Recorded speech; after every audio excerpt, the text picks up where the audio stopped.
Hi, as you can see, my name is Jay Oza, and I'm a student and a mentor for this Introduction to Public Speaking course.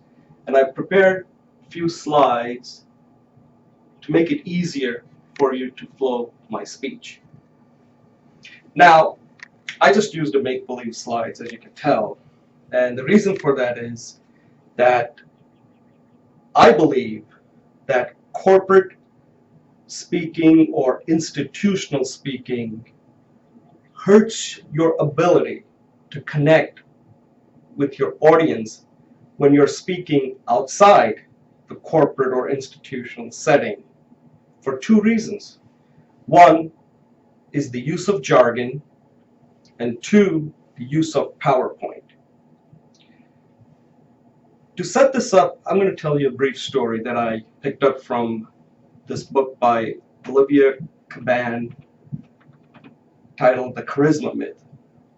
In 1886, in England, there was an election between two rivals, William Gladstone and Benjamin Disraeli.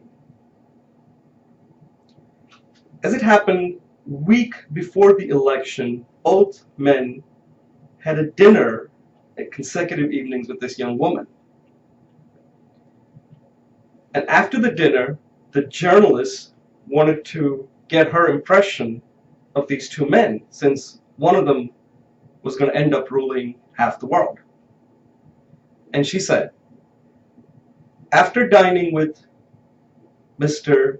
Gladstone, I thought he was the cleverest man in England. But after dining with Mr. Disraeli, I thought I was the cleverest woman in England. You don't even have to guess who won the election. The point of this is that most of us become like Gladstone when we're talking outside the corporate or institutional setting. Instead, we should be more like Disraeli and make the audience smart.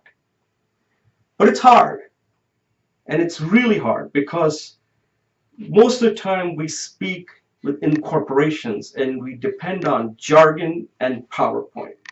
Let me focus on jargon. Now, you need jargon because you are familiar with the audience and you can't spend time explaining everything. You would never function. The problem here is that familiarity with audience, you also get comfortable with the jargon. And then when you take that outside the corporation, you don't even realize it. Like I just used the word flow because I know you all know what that means.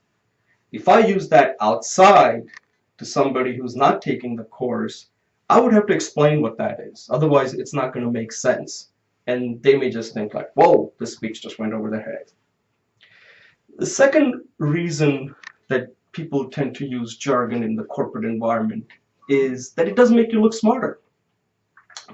Research bears this out. It gives you status and it makes you very impressive in a corporate setting when you're using jargon. A good example of this comes from the testing here in the United States with the SAT test.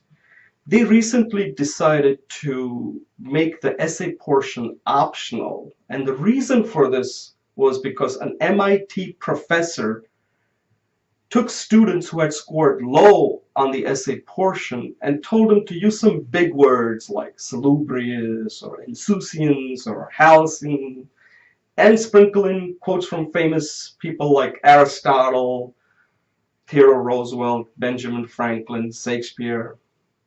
And suddenly they scored in the 90th percentile just from that alone.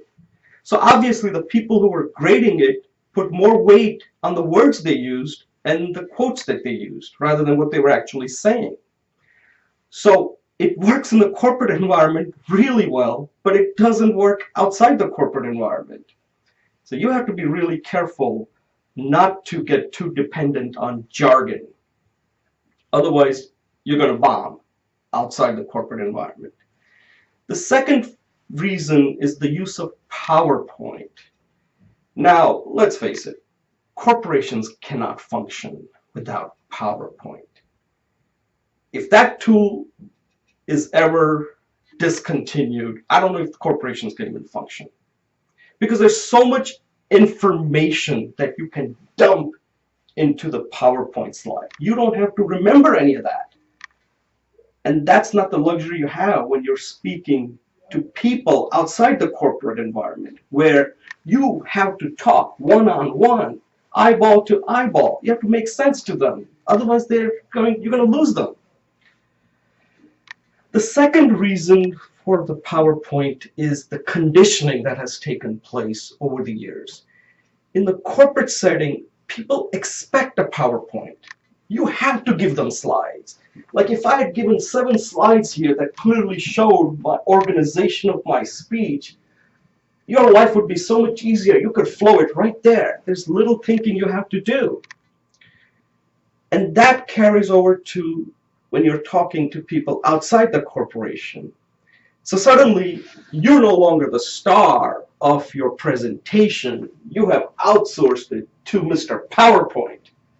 Don't do that. Be the star. Talk to the people. Now, this is easy to fix. The best way to fix this is record your speech. Let somebody outside the corporate setting look at it and give you the feedback. That's all you need to do. So in conclusion, remember, when you're talking to people outside the corporate or institutional setting, your job is to make the people smart. If you do that, they'll think you're smart.